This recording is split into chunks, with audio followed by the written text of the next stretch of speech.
Carlton-Thies, who represents the faith-based initiative. This is the government finance grants to religious charities. We also have Janice Rael from the Americans United for the separation of church and state. The procedure is that Stanley will speak first for faith-based initiatives. He will have 12 minutes, and we have 2 timers here to keep them on track.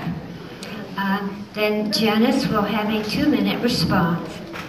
Then Janice, speaking for the Americans United for Church and State, will have a 12-minute presentation, followed by a 2-minute response from Stanley.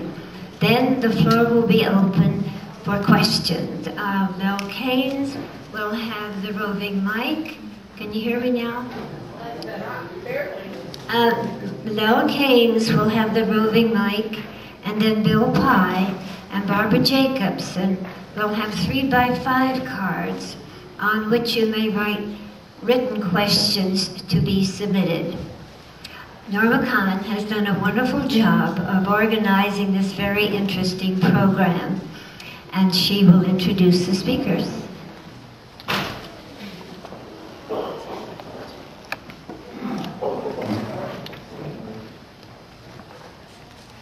I'm very glad to be able to introduce to you tonight, if you can hear me, can you?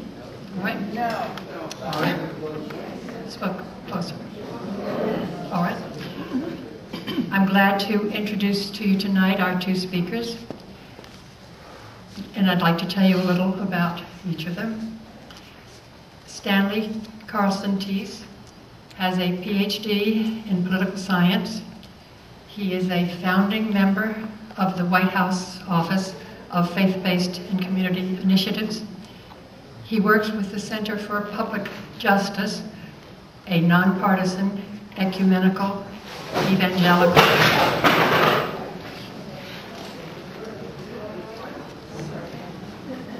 I'll repeat that part. Stanley works with the Center for Public Justice, a nonpartisan, ecumenical, evangelical Christian think tank. And he directs the Civitas program, which assists PhD students in developing a Christian perspective on public policy and government. He is the son of missionaries to Japan. Janice Rael has been a political activist for over 20 years, becoming a public speaker about church-state separation, racial and religious tolerance, and women's issues. She is president of the Delaware Valley chapter of Americans United for Separation of Church and State, which is a religious liberty watchdog group. That's in quotes. Founded in 1947 and based in Washington, D.C. The Delaware Valley chapter serves Philadelphia, South Jersey, and Delaware. Welcome to Foulkeways, Janice and Stanley. I'll ask Stanley to speak first with a brief response from Janice, and then Janice to speak with a brief response from Stanley. Are we ready? Okay. Good evening. I'd like to begin by saying that I'm intrigued and impressed by a Quaker faith-based retirement community. You know, there are people who think that every retirement community is basically like every other retirement community. You know, they're in different places, they have different services, but basically they're the same thing. I don't think that's the case. I think retirement communities, like other services, usually reflect some kind of perspective on the world. In this case, a Quaker perspective. And that perspective is reflected in decisions and how they're made, and how people relate to each other, and what they think about the capabilities people have at different stages of their lives. Well, I think it's very natural for people of faith to develop social institutions like this. And if you look around in any American community, you will see hundreds of institutions that reflect one kind of value or another, whether it's retirement or dealing with hunger or poverty or other issues. Each of those institutions reflects some set of convictions, religious or non-religious, that shapes the way it carries out its work. So I said, I think that's a natural development. It's a good development. There's another natural development, which some conservatives don't think is such a good one, and that's for government also to take an interest in the social needs of the citizens and to develop all kinds of programs, right? And we see that all around us as well. The government has programs for welfare, has programs for people who are out of work, has job training programs, and all the rest. Now, this dual development, these two sectors, government and private, it could be a bad thing or it could be a good thing. Just imagine the problems if the government decided that because it was active in all these areas, it wouldn't allow private groups to be active, but would do everything all itself, and then not give private groups the opportunity to develop services out of their own perspectives. I don't think that would be very good. On the other hand, if the government partners with these private groups, with their diversity, their different ways of expressing compassion, then I think it enriches the way we live together, the way we help each other out. Well, I think this is the heart of the faith-based initiative, is working at that partnership between government and private groups to make sure it is the most effective possible. And in particular, to make sure that faith-based services have an equal opportunity to be part of that partnership. That goal has been controversial, as you know. People get nervous and worried when they hear about a plan to give government money to churches. Well, I work for the White House Office of Faith-Based and Community Initiatives, and I can assure you that there is no federal budget to give money to churches and religious charities. And in fact, if you would become a friend of Jim Toohey, who now directs the White House Office of Faith-Based and Community Initiatives, and having become his friend said, I run a great program that's faith-based, I would like some of that faith-based money, he would have to tell you that he doesn't control any of that money that is given out for services. It's given out by professionals in various departments of the federal government and not by the White House Faith-Based Office. In fact, when I started there, we didn't even have enough money to give coffee or soft drinks to guests. I think now they have a little budget for that. At least I hope so. So the faith-based initiative isn't a program to give money to favored churches and religious charities, but it is a program to work at that relationship, that partnership between government and faith-based groups when the government wants to provide services. So let me give you a little political science and then a little history. If you think about all those government social programs, can you guess what percentage of them are operated by the government itself, by civil servants? It's less than 10%. In other words, about 90%, 95% of the services that your government funds and provides are actually delivered by private groups. Sometimes businesses, usually nonprofit groups. That's the way we do things in our country. When the government wants to provide a social service, it doesn't start something up itself. It looks out there in society for somebody who's already doing it and then gives them money to help them do it more extensively. So the big concern of the faith-based initiative is this. When the government is giving money to private groups to provide social services, which groups are eligible and what are the conditions under which they can become partners? When the government allows religious groups to work with it, does it respect them as religious groups or not? So, a little history. Partnerships between government and private groups to provide services go back many decades, and from the beginning, there have been religious groups that have been part of that partnership. Think of Catholic Charities, Lutheran Services, Jewish Federation, Salvation Army, and many other religious groups have gotten government money to provide services. But that relationship has always been a little bit troubled.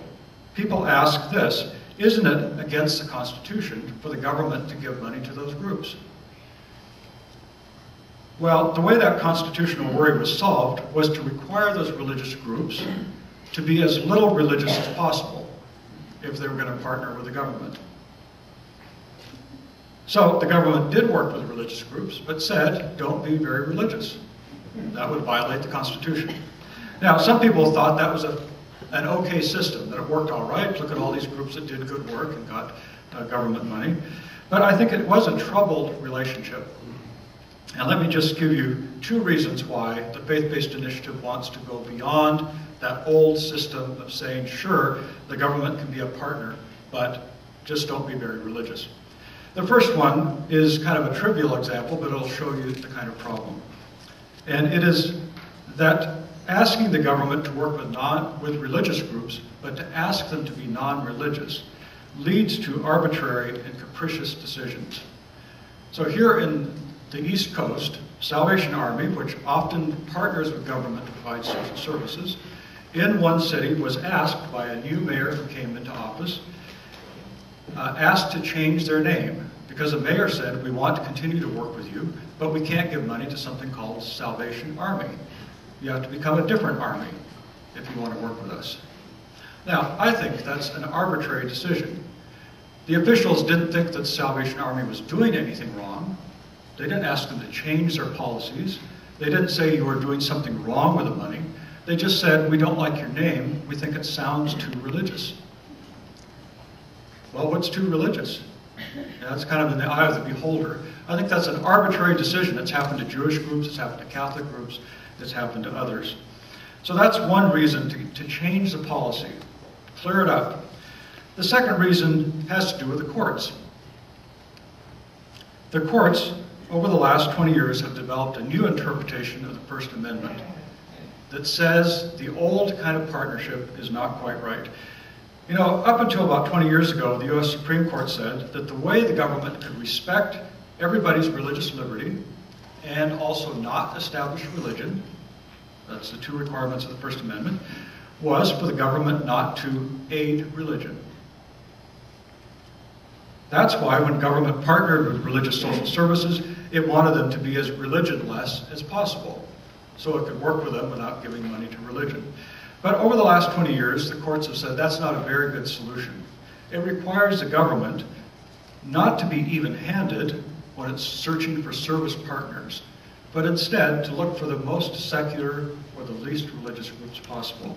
So the courts have been adopting a new strategy that's sometimes called neutrality or equal treatment.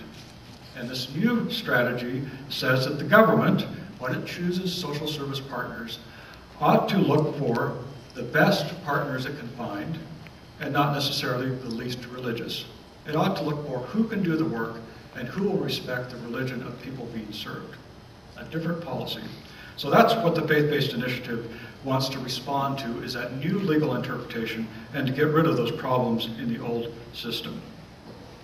So this is not an arbitrary change, I think, but it's one actually based on lawyers who think that the old system didn't work very well. Let me conclude by talking briefly about the Bush guidelines for government funding of religious social service groups. When people hear that the faith-based initiative means more federal money might go to religious groups to provide services, they often have all kinds of fears. Vulnerable people who will be oppressed, churches taking government money to pay their clergy, or religious people using your tax dollars to do evangelism. So I hope you'll be reassured by hearing what the actual standards are. I'll be reading just little bits from the new Health and Human Services standards for how government is going to partner with religious groups. So one question is, what kinds of groups can work with the government? And what it says is, religious organizations are eligible on the same basis as any other organization to get government money. Neither the federal government or state or local government shall discriminate either for or against a religious group just because it's religious. Instead, officials are supposed to see who does the best work. Secondly, well, then how religious can those groups be? And here's what the standards say. Those religious groups can maintain their mission. They can maintain religious symbols on their walls. They can have religious people on their clergy on their boards. They can even offer religious programs if they wish to. And then people say, but that's going to be unfair to people who are going for help. Well, so there are some standards about how people coming for help can be treated. And here's what it says. People who come for help cannot be discriminated against on the basis of religion or religious belief. And those people, if they want to take part in the religious activities, they can. And if they don't want to, they can't be forced to. So that's a standard in the regulation. And then finally, it's very clear that the organizations cannot use the money to fund religion.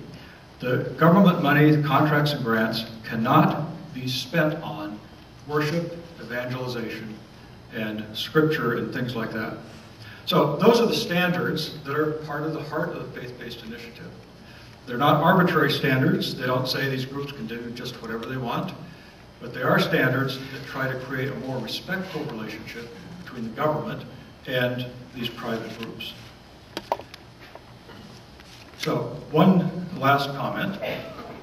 The faith-based initiative, which began before President Bush, in fact, the most important legislation was passed under the Clinton administration.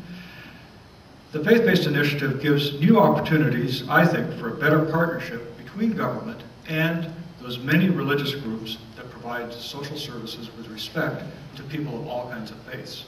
And that's what the whole idea is. It's not a targeted pot of money to give to churches. It is just asking who provides the best services and how can we allow religious groups to be engaged while respecting everybody's constitutional rights. Thank you.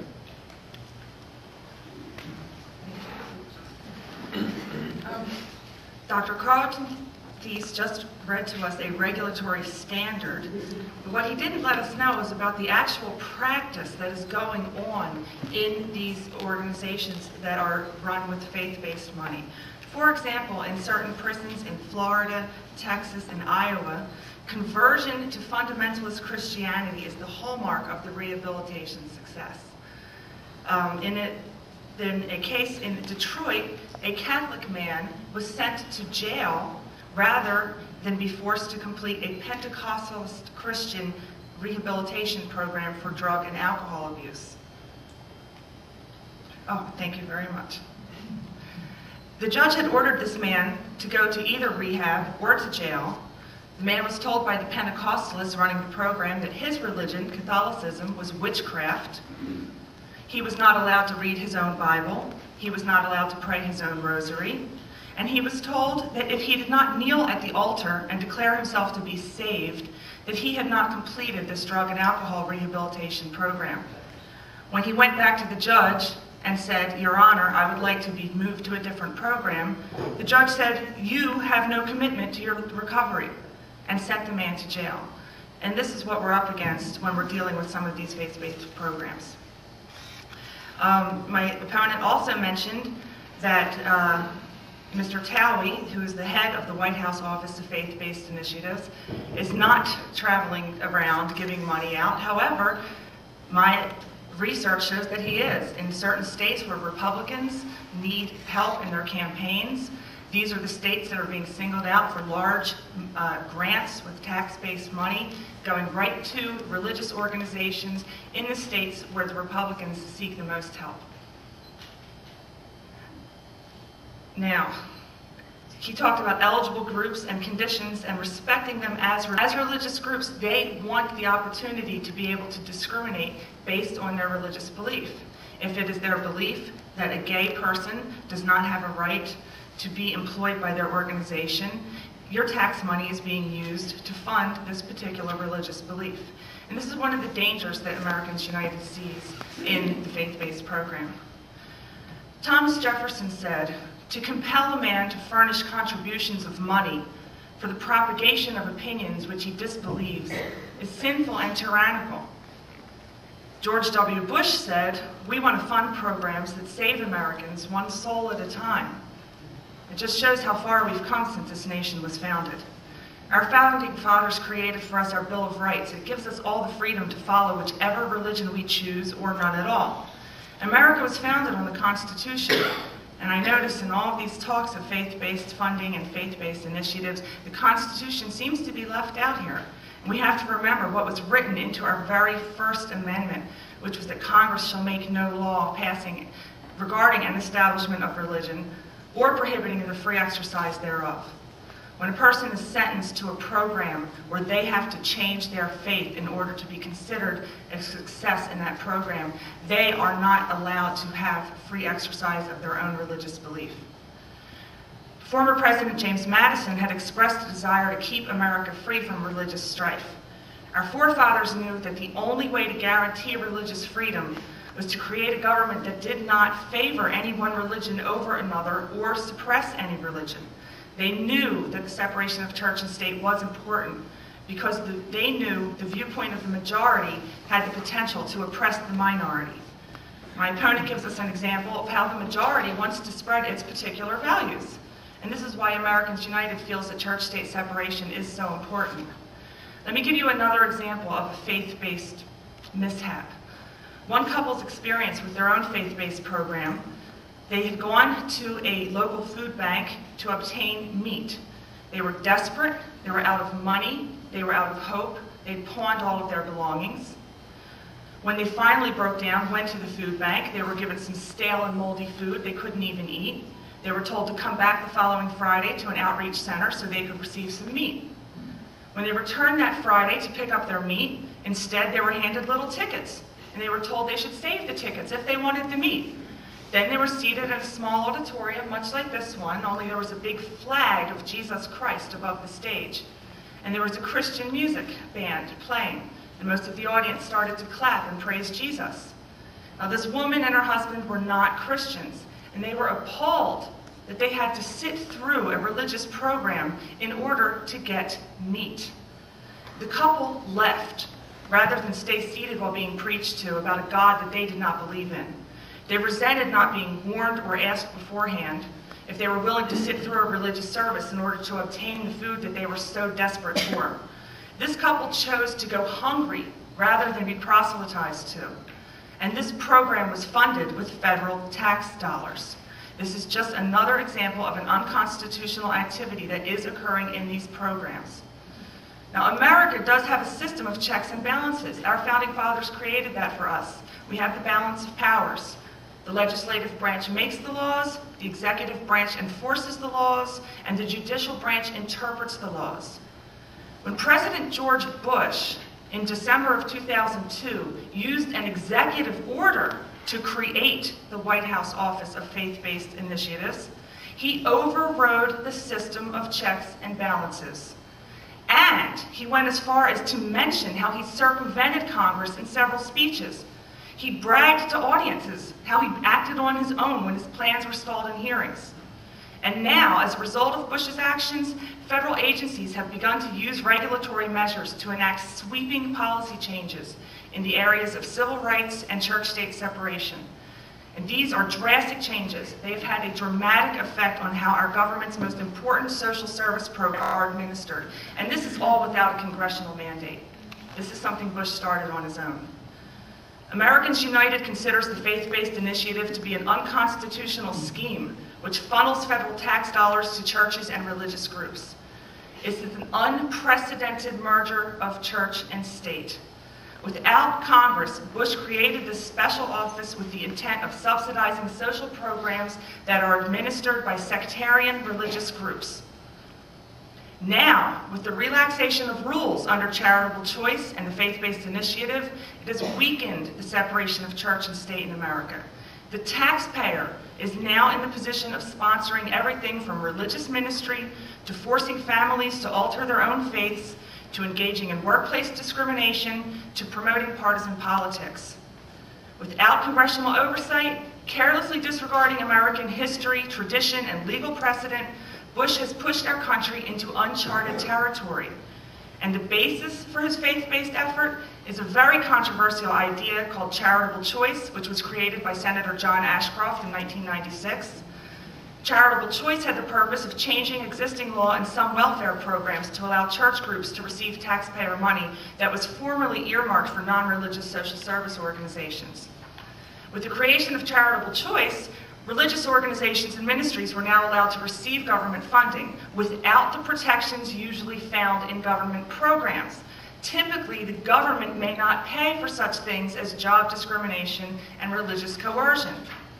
Now, prior to this paradigm shift in our public policy, there were safeguards in place. The safeguards protected religion-based charities, protected the people they served, and protected the taxpayer interest. Instead of doing business with the government, religious bodies created separate organizations which administered publicly funded programs without incorporating religion. Charitable Choice removed these safeguards. It became part of welfare law in 1996, but it was not even immediately acted on by the federal government because they knew there were issues of constitutionality at the time. Only a few states made any changes that allowed public funding of religious institutions. But now we have 7 cabinet departments with faith-based and community initiative centers. Departments of Education, Veterans Affairs, Housing and Urban Development, Health and Human Services, Labor, Justice, and Agriculture. Also, the U.S. Agency for International Development and the Small Business Administration have faith-based centers. The mission of each center is to help religious organizations apply for and receive government funding. Ironically, the USAID program has the duty of helping to establish a democracy in Iraq, not a theocracy. But millions of dollars in grants have been awarded to faith-based groups, primarily to Christian organizations. Americans United feels that the attempts by the federal government to increase the funding of religion through the faith-based initiative are both misguided and dangerous. This faith-based initiative represents a dramatic departure from past practices and American traditions. American religious groups have relied on voluntary contributions for over 200 years. Historically, taxpayers have opposed using government monies to support religion. The constitutions of most states specifically prohibit tax funding of religious institutions. The Bush administration, aware of this controversy that surrounds government funding of religious groups, was unable to pass faith-based legislation through the House and Senate. Instead, Bush opted to issue executive orders which subverted the role of Congress in ensuring that this initiative was lawful and founded on good policy. New employment rules contained in the faith-based initiative threaten a fundamental principle of our nation's civil rights laws, that federal funds and support will not go to persons or organizations that discriminate against others. I cannot overstate the importance of America's commitment to this ideal. This was a Jeffersonian standard. Not only should we as citizens be free from discrimination by the government, but we as taxpayers must be assured that our government is not spending federal dollars in programs that engage in discrimination. There is no empirical evidence that faith-based programs achieve any better results than non-religious programs. A lawsuit has been filed by at least one group charging the heads of the White House faith-based office with violating the Constitution. The faith-based initiative not only aids religion, but in practice shows preference to Christianity over other religions. There's evidence that the initiative has been used to encourage specific religious belief or adherence to certain religions. Hundreds of clergy members, dozens of organizations are opposed to charitable choice aid to religion, from the ACLU to the NAACP to a litany of interfaith and religious groups. Citizens in need of meat or health care or other services usually funded by the government should be free to receive these services in a religiously neutral environment. As our founding fathers said, and as our Supreme Court has affirmed, the government must not become needlessly entangled with religion. Thank you very much.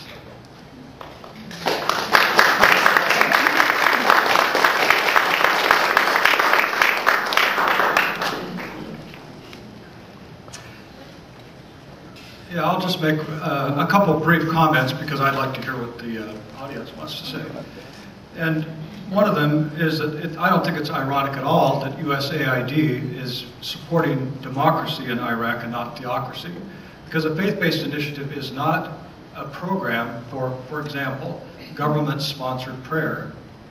This administration doesn't stand for that, although some of its conservative allies would love to have government-sponsored prayer. This is a program in which, for example, in charitable choice, it says clearly in the law, and it's happening in practice, that if somebody does not want to get services from a religious group, they have the right to go to a different alternative. That doesn't sound like a theocracy to me. Now, there have been some abuses. There are abuses in all federal programs and state and local programs. And when those abuses have been caught and they've gone to court, Charitable Choice, for example, allows people to sue the government if they think their religious rights are violated. When those programs have gone to court, the courts have looked at the standards in the law and said, when a religious group is forcing people to change their faith to get food or whatever, that's not only unconstitutional, that violates the standards in the law of the faith-based initiative. And those groups have then been stripped of their money, rightly so. So I helped design some of these standards. I don't think anybody ought to be coerced into religion either. But we are a nation in which there are many people of faith as well as people who don't have faith, and the government ought to find a way to work productively with all of those groups. That's what I think the faith-based initiative is trying to do.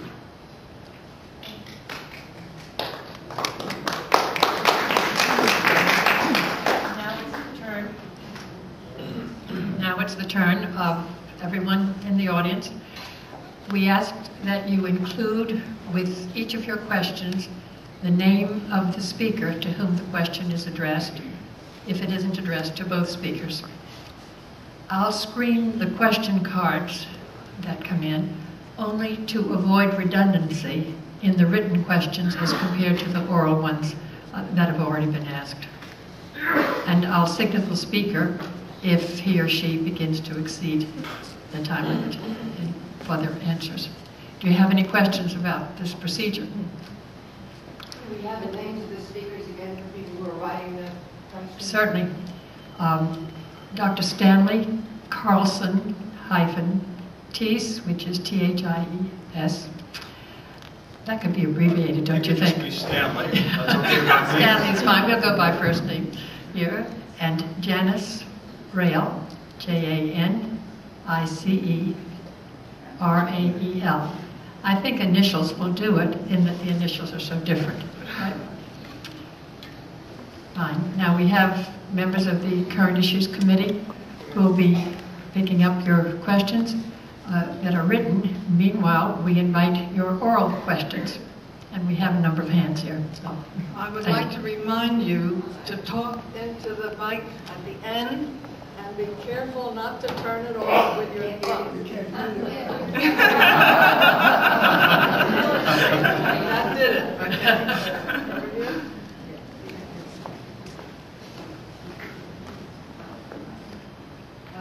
Could the gentleman, can you hear me? At the end. Top. Okay. Could the gentleman take us from the beginning of a faith-based organization, a church or whatever, and take us through the steps of what they have to go through, and then who the money is given to, and maybe how it's used? Give us an example. That's a good question, and we could spend a week or two on how a group can apply for government money, a religious group, and what it does when it gets the money.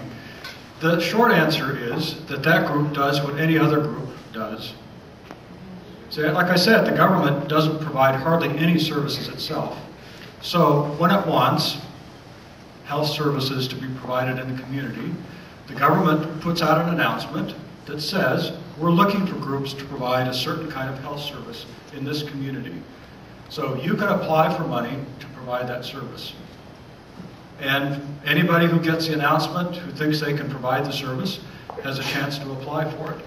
And that can be a religious group, it might be some cases a business group, it may be a nonprofit, secular, it may be one philosophy secular, another philosophy, it may be a group that has just a tiny bit of faith in it, it may be Quaker, it may be Catholic, whatever. All those applications then come into the government, and officials sit there and they look at all those applications and try to decide who will do the best job. And then they award the money to one group or another.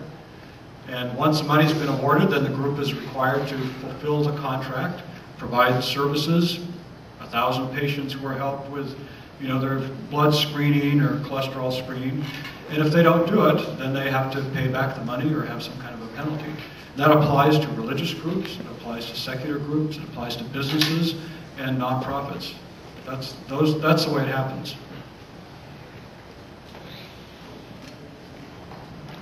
Hi, I'm Scotty Stewart Whistler, and 25 years ago, we started what you would call an interfaith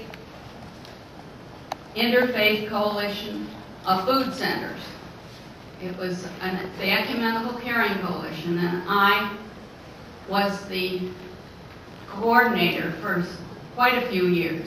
By the time I left, we were feeding 2,000 people a month. Now we feed 3,000 people a month. And it has been done, and done well, without anybody having to come in and be religiously proselytized. And I don't see for the life of me why we need this new faith-based program. The program was respectful. We had a good separation, and there were 13 or 14 centers in Chester, out of Chester, black, white, and it worked just the way it was. I cannot for the life of me see why we have to up the ante and make it less respectful of the differences in people.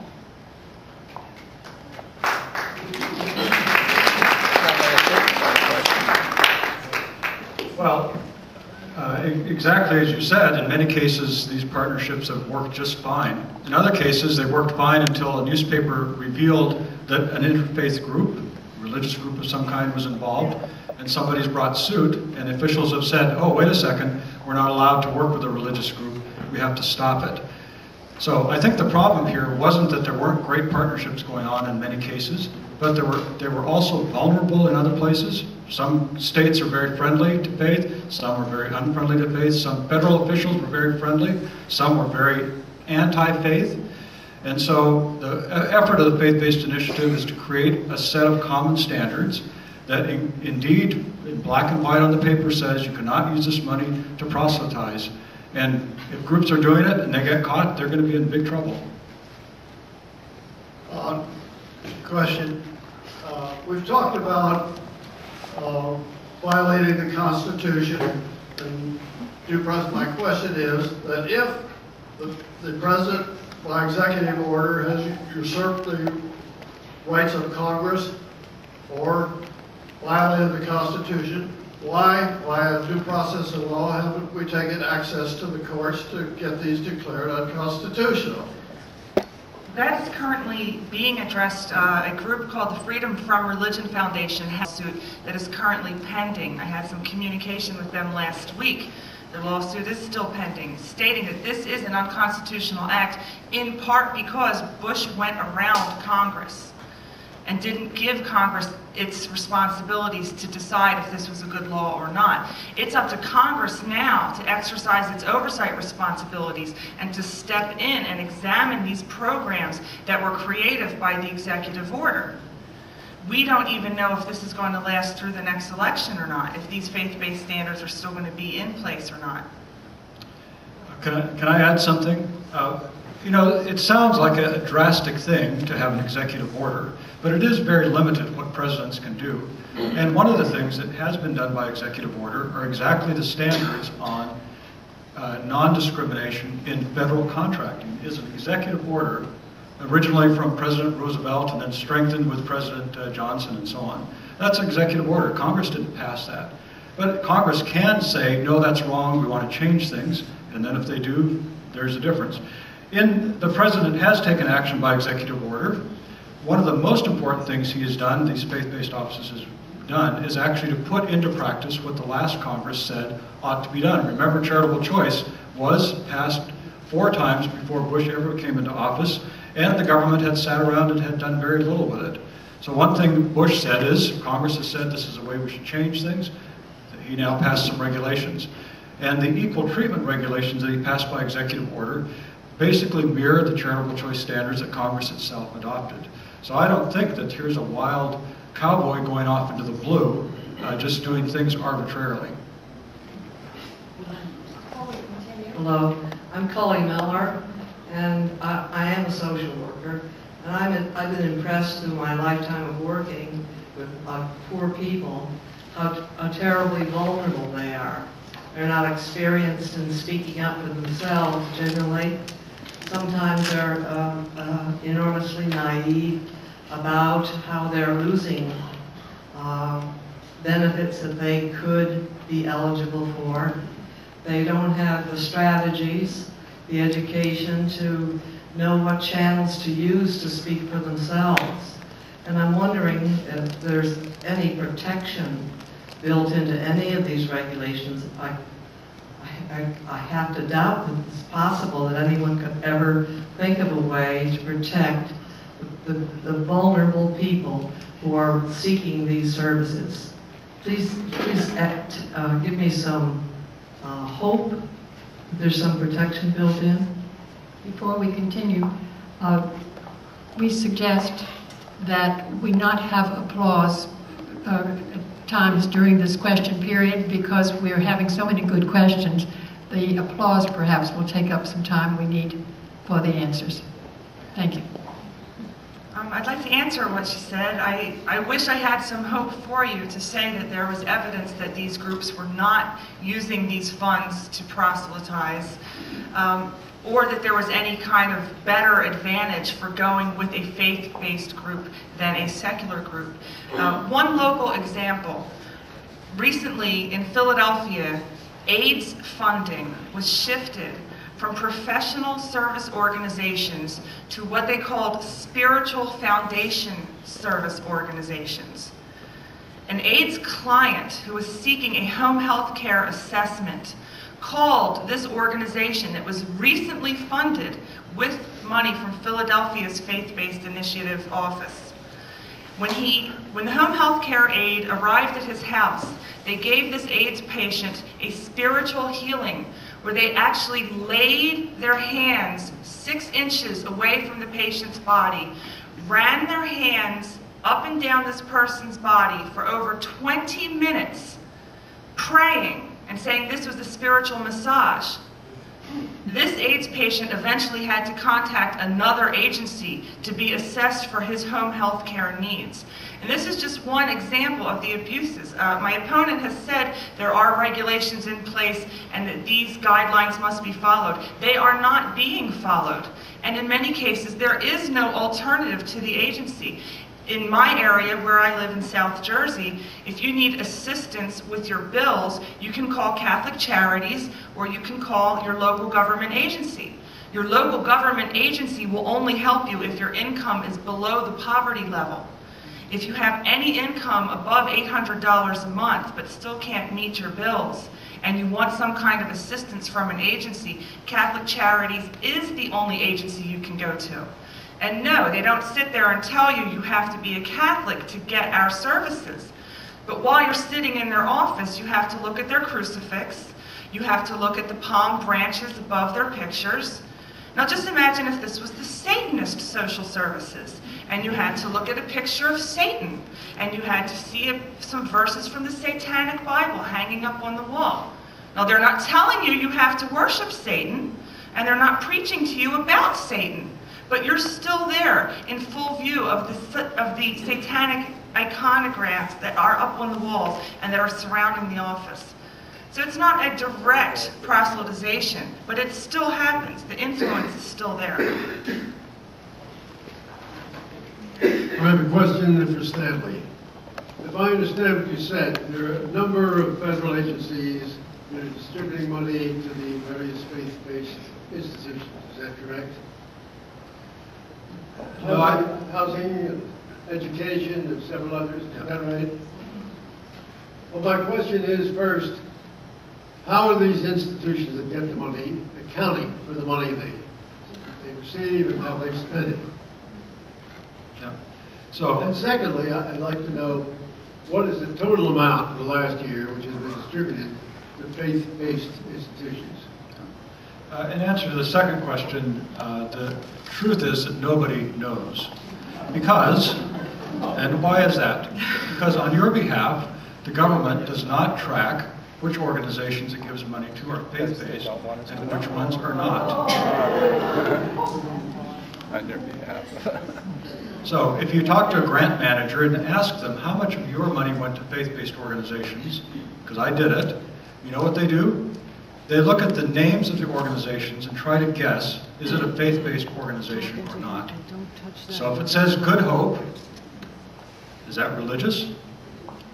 Who knows? If it says the St. Louis housing program, is that religious? Maybe it's just located in St. Louis. So officials, they do not keep track of which organizations get the money, although sometimes they know because of the kind of application that comes in. And there is no quota of which organizations are going to get which money. So there are grant managers who look at all the applications. They give out money to all kinds of groups. Catholic charities, secular groups, business groups, and no one knows, although everybody would like to know, historically and currently, how much money goes to religious groups. What about the first part of this gentleman's question? The first part, well, these faith-based offices do not control who gets what money. The federal government has hundreds of bureaucrats that are paid with your tax dollars who staff various programs, and when the applications come in, they have committees that decide who gets the money. The faith-based offices are not represented on those committees. So the faith-based offices are trying to help the bureaucrats make sure that their processes are fair to every applicant. They do outreach to the communities saying, if you thought you couldn't apply just because you're religious, we've changed the rules, you can apply. They help community groups, faith-based and secular, who find the federal government very daunting to get information out of. Help them figure out how to do it, how to make an application. Those are the things they do. They don't decide who gets the money. Some of them would like to, but none of them have the authority. They don't run programs. How do they account for the money they receive? A faith-based group, how does it account for the money it gets? The same as anybody else. Those are the standards. They get audited like any other group. They have to give an accounting for the money they spend. If they spend money on religious activities that they're not supposed to spend it on, they'll get in trouble. If the government cannot trace where the money went, and the group says, trust us, we're religious, we didn't misuse it, they will get in trouble, and it's happened in court cases. So they're accountable just like everybody else. That's exactly what the standard is. That may be the standard, but my research indicates otherwise. Many of these organizations have no oversight. They are not held to the same standard as secular organizations are being held to when it comes to how they are spending their money and what they're spending their money on. I just don't think that's true. In your speech, you said that you wanted these groups added to the faith-based or to the funding of the federal government, so that those who provided the best services could receive money. Yet I have heard no talk about how you are going to determine who does the best job. But I did hear you say that you weren't going to tell us who the religious providers are. Would you please explain how those two things could be accomplished? Well, I guess my presumption is not that religious groups are the most effective in general, or that they're the least effective in general. As far as I can tell from reading the literature, the little bit that exists on secular and religious groups, by the way, there's very little research on the effectiveness of any of the groups that your money funds. So, which ones of those groups are effective, which ones aren't? If you read the literature, if you talk to managers of programs, if you go around in your community and look at this program, look at that program, you can see some of them seem to run pretty well and some don't. And my own observation would be that some religious groups do a great job, some do, I think, a terrible job. Some of them don't know how to count for money and never ought to be entrusted with it, not from the federal government, not even from private donors. So if you're giving money away to groups, I hope you're making sure they know how to count for the money, whether it's government money or not. But some of the groups do a great job. So the task for government is to try to figure out which ones are doing a great job. And the research, I think, is just starting on how to measure a faith-based group, how to measure a secular group, and everybody in between on how well do they spend their money, how well do they do a good job. That's a challenge for program managers. Stanley, I think I heard you say a while back that your organization decides what area, say Philadelphia, St. Louis, somewhere in Texas, whatever, they want to give some money to. Is that correct? That my Did I hear you right? No. Yes. No. You know, we're dealing with a complex area here, but basically what happens is this. The federal government, Congress, makes a budget, allocates, say, $10 billion for housing programs. And then, of that $10 billion, about $1 billion stays in Washington, and then officials try to find out who runs good housing programs to give that money to.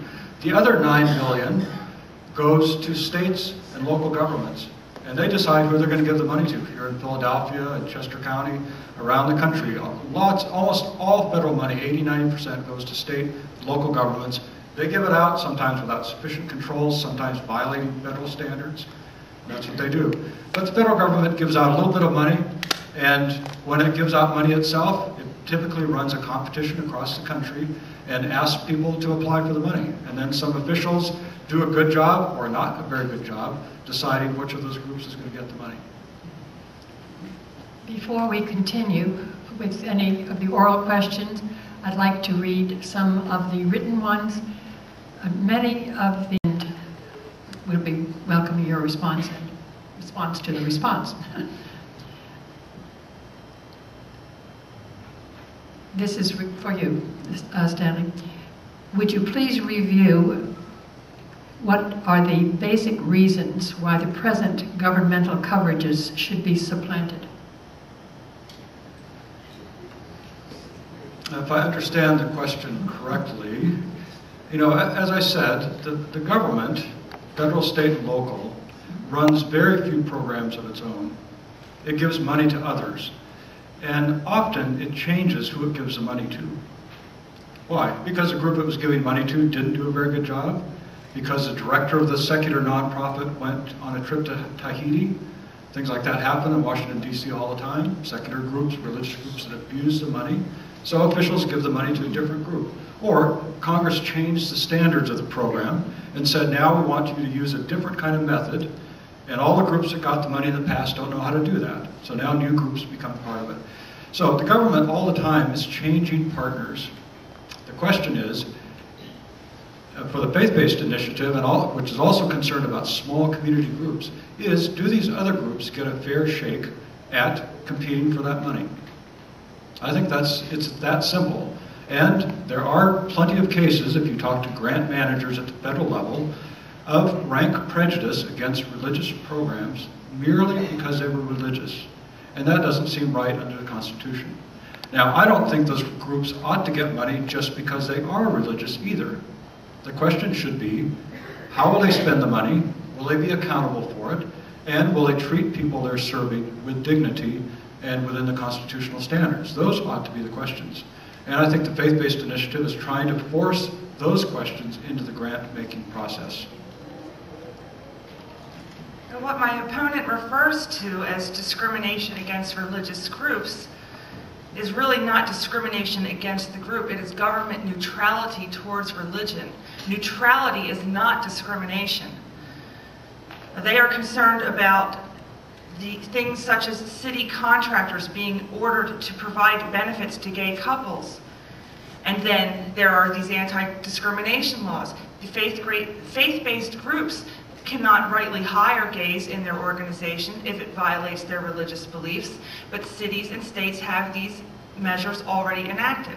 This is not discriminatory to tell someone that they must hire someone regardless of their sexual orientation, regardless of their religion. These groups are demanding faith statements from their employees and from their volunteers. It doesn't matter if you're physically employed or if you're just volunteering for the organization. You have to agree with the faith statement of that group in order to be with that group. And then that group is wanting money from the federal government in order to carry out what is part of its religious ministry. It's okay for religious ministries to do things as part of their religion. Throughout the history of religion, churches have strived to serve their communities as well they should. But this does not mean that the federal government needs to aid religion, which violates the Lemon Test, as many of you may be familiar with, the three-pronged test that says that the government cannot have an excessive entanglement with religion, cannot advance or inhibit a religion, and that laws must have a secular purpose. So when we're putting money into these groups pocketbooks, we're asking them simply to practice the same policies that every organization is being asked to practice. That is not discriminatory. Telling someone not to be biased in hiring is not discriminatory. It's simply seeking civil rights. Civil rights laws are not discriminatory. Here are a few other questions I think are not overly redundant. In the first years of the program, Stanley, $31 million in grants were approved to promote sexual abstinence programs and none to family planning. Does this not reflect political influence from the current administration policy? Well, that was the allocation of Congress, so you can talk to your congressman about why they allocated money to sexual abstinence, which goes back into the 80s as one of the things Congress has decided to do. It gives billions and tens of billions of dollars to family planning as well. In fact, it gives a lot more money to family planning than it does to abstinence. And there's huge battles every time this issue comes up in Congress. The administration would rather have more money go to abstinence than to family planning, but Congress sets the budget. You go talk to them. Here's another, again for you, Stanley. How are specialty needs developed and publicized to the client population? Is there any manner of centralized referrals to an appropriate group? That's a great question, and I don't know if Janice has got... I may be able to answer that. Many of the federal monies have been transferred down to the states, whereas before, when charitable choice was first introduced, very few states got involved in it. Now, almost half of our states have their own faith-based offices, or there's liaisons in the government office that have faith-based people they're telling the groups how to come in and apply for the money that the organization is going to give out. So it's spreading down, as Stanley had said earlier. The government doesn't give the money directly. It kind of trickles down and trickles down until there is absolutely no accountability. No one is saying where all this money is going. An example in Philadelphia, again, with the AIDS funding, it was shifted from the regular groups into the faith-based organizations because the people who Mayor Street appointed to distribute this money were all members of the clergy. When our politicians are in charge of telling us who gets to give the money out, our politicians need to be answerable to this. But this is what's happening. They're putting clergy members in charge of distributing money, whereas before it was professional advisors, medical advisors, people who already provided these services. Now it is clergy persons getting to say where this money goes to and which group gets the money and which group does not get the money. So I think it would be unfair to local governments to say that the money is just trickling down to them and has no accountability, although it could be that in Philadelphia things are being done that aren't right. We have a federal system in which the federal government does collect a lot of money, it spends some of it, but it returns a lot of it to state and local governments. And a lot of that money it gives to state and local governments without too many strings, with the understanding that state governments and local governments will figure out how to use the money best. And I think usually it works out very well. But you know, there's a little problem in this whole system. There are church-state issues, but let me just say something about a different problem, and maybe some of you who have worked in this field have a solution. This money typically is given out by competitive grant process. That's to say groups have to compete against each other to get the money. So you have to say, my program is great, my neighbor down the street is running a poor program, you should give the money to me. That's in effect what you're saying. But just think, once the money is actually distributed by the grants, then all these groups have to work together. Now, it's kind of hard to combine the competitive grant process, which has existed for 3, 4, 5 decades, long before the faith-based initiative, with this need at the local level for groups to cooperate, whether they get government money or private money. And I think one of the big puzzles that's coming up is how to make this service delivery become more cooperative when groups have to compete to get the money. Another of the written questions. Funding as we know, is often given by government for political reasons, such as agricultural subsidies, road building, etc. What is to prevent the same political considerations to govern faith-based funding? An alert citizenry is our only salvation in all these things. But this, is not a problem with the faith-based initiative, as the question suggested. Here on the East Coast, unfortunately, sometimes at the municipal level, money for social services is given out by council members who each have a certain percentage of it and give it to whoever they like to give it to. I don't think that's a very rational way to give money out. And that's not because they've got clergy on the boards, it's just because they're politicians, they want to reward their friends. That kind of stuff happens around the country, and I think it's very unfortunate. I think that has nothing to do with the faith-based initiative itself. And I'm hoping that because the faith-based initiative has forced more concern about standards and about accountability and about questions of who's most effective, I'm hoping some of these problems are actually starting to get solved instead of getting worse. My opponent did mention about not giving any bias in these political considerations. However, when you look at where the funds are being distributed on a national level, it is the states that mostly vote Republican that are getting the majority of these funds. And the states that do not vote Republican aren't getting nearly as much.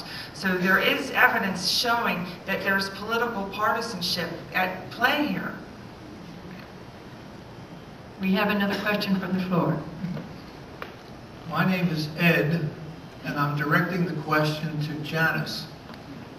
I would like to ask you, who has been servicing the poor and needy in the Philadelphia area?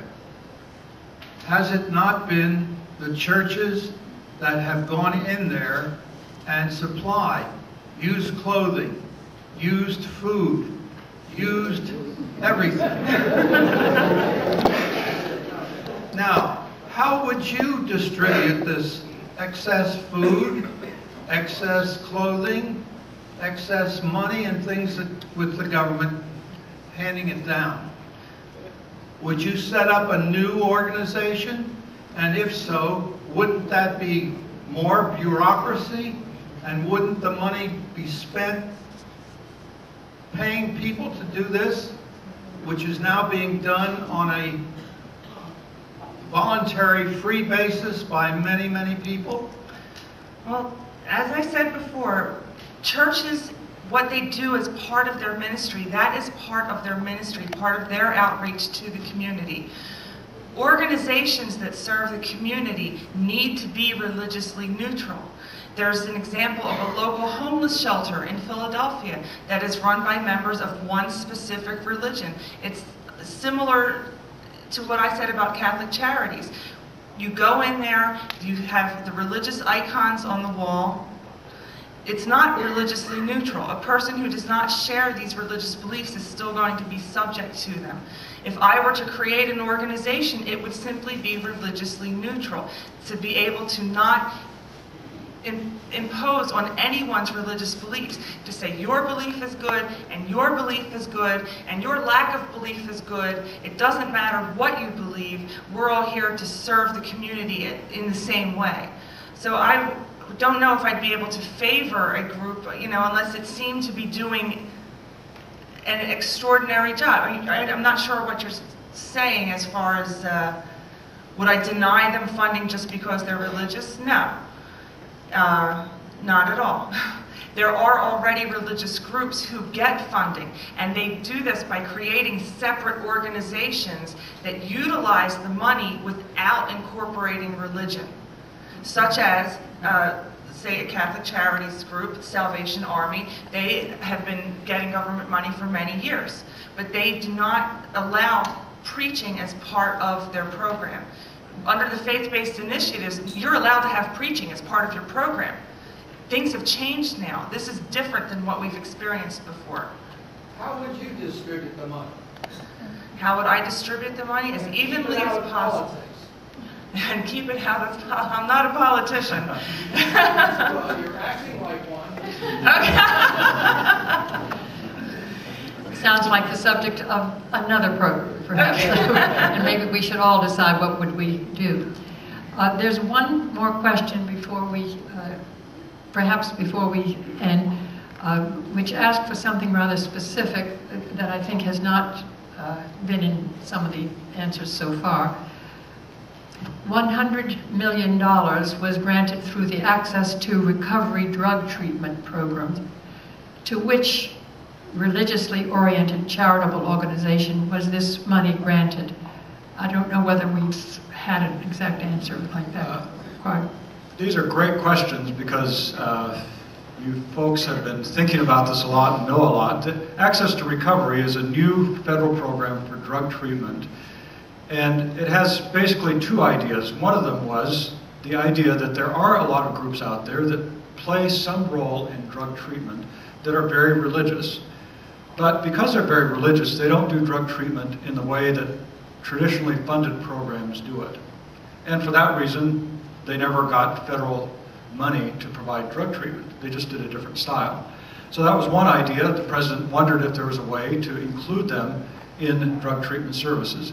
But the other idea was this, that people who get clinical drug treatment usually do best if they get other kinds of services as well.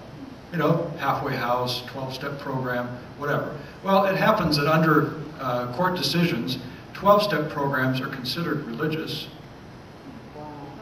and government cannot fund them. Well, I think a lot of officials said, okay, we understand that government can't fund religion, but if people best get off drugs when they not only have a clinical program, but also something like 12-step, how are we going to solve this problem? Are we going to keep them away from programs like 12-step and many others? So the Access to Recovery program is an experimental thing that the federal government's trying out, in which $100 million of new money was put out for competitive applications by states. So the $100 million went to, I think it's 11 states and one Indian tribe, not to any religious groups per se. And it went to the states that promised that they would design a new kind of drug treatment program to supplement their old one, in which a wider range of services would be provided, and in which religious groups would have a chance to become part of the service if they could show they did good work. So California, for example, not a Republican state, although it has a Republican governor at the moment, Connecticut, Florida, Idaho, Illinois, a bunch of states got this money, and they're right at this moment figuring out how to design a new program that will, in which groups will show results. They will provide an expanded set of programs, and some of them will be religious and some of them will not be religious. And we'll have to see how that works out. It's very interesting, by the way, that this is possible, that religious groups, which, by the way, can have religion actually in their government-funded program. This is because the Supreme Court has said that when the person getting the service has a choice of where they're going to go, then it's okay for them to choose a very religious program if that's what they want. For example, under federal law, if you want religious child care with your federal dollars, you can get it. If you don't want it, you just don't go there. You go some other place. So under this Access to Recovery program, people will have a choice to go to a very religious program if they want, and if they don't want, they can go to a different kind of program. And that's possible because of Supreme Court decisions. So we'll have to see how it works out. I think it's unclear in various states how many religious groups will be able to compete, how many will win it, what kinds of services will they provide, how well will this work. Connecticut, by the way, is a state that's been at the forefront of focusing on recovery and not just clinical treatment. And they have already been involving faith-based groups, 12-step programs and others, as part of their state-funded services. So I think there's a hope that there will be some good innovations in the future because of Access to Recovery. I'd like to say thank you to both of you for coming. I think it's very important what you're talking about, and I think we all have a lot to talk about after you leave. And thank you. I do have a problem. I've been a volunteer in politics for years, as my friends know, mostly League of Women Voters. And one of the problems we constantly come up against is adequate funding for supervision. And what I'm beginning to wonder is, does the federal government lack supervision to go out and see if these programs are being properly run? In other words, there should be independent professionals You know, for instance, the field place at Institute at Penn talked to us about how they checked the foster care group in New Jersey. We all heard that talk. Well, I wonder if there isn't some similar way, and so that extremists on either side could be kept in. Thank you. I believe that this needs to be the final answer of the final question. And before we have that answer, let me just say I've been so impressed all evening, first with the remarkable promptness right on the minute by our speakers. You know, those of you who've been here long enough, that that's not always the case. And the very impressive attention of the audience and the excellent questions, and people don't seem to have watched the clock as we up here are supposed to be doing. And so you've stayed attentive for much longer than we usually seem to want and need. So I'd like to thank you, even before your last answer, for all of us. And thank you, audience, dear audience. I think the chair of our committee might want to have a farewell comment as well, but may we have the answer to Connie's question? Well, I'd like to comment on what she said. An example that we have here is in Texas, where the faith-based treatment programs were specifically exempted from facility standards. They were specifically exempted from program standards that specified the type or content of treatment. And there is no way to objectively determine the success of these programs because there is no oversight.